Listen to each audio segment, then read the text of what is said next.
Hi friends, అందరూ బాగున్నారా? అందరూ బాగుండాలి, అందులో నేను కూడా ఉండాలి. మంచి రెసిపీతో మీ ముందరకు వచ్చా. ఏంటో తెలుసా? టమాటా రైస్.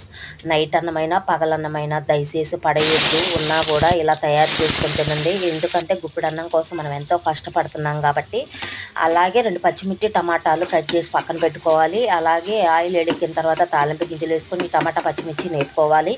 అట్లాగే ఈ మిగిలిన అన్నంలో కొంచెం రుచికి తగ్గ ఉప్పుని, కొంచెం కారం, కొంచెం గరం మసాలా వేసి కలిపి పక్కన పెట్టుకోవాలి. ఈ అయితే ఏగినాయో వాటిల్లో ఈ అన్నాన్ని వేసుకొని కొంచెం వేపుకోవాలి. వేపుకున్న తర్వాత దింపి మనం తినేటప్పుడు లైట్గా కొత్తిమీర వేసుకొని అట్లాగే కొంచెం ఉల్లిపాయలు వేసుకొని తింటే అబ్బా టేస్టీనే వేరు ఫ్రెండ్స్. మీరు ఒక్కసారి ట్రై చేయండి, చాలా చాలా టేస్టీగా ఉండిద్ది. ఇలాగని తింటే చాలా రుచికరంగా ఉంది. మీరు కూడా ట్రై చేయండి. నచ్చినట్టయితే సబ్స్క్రైబ్.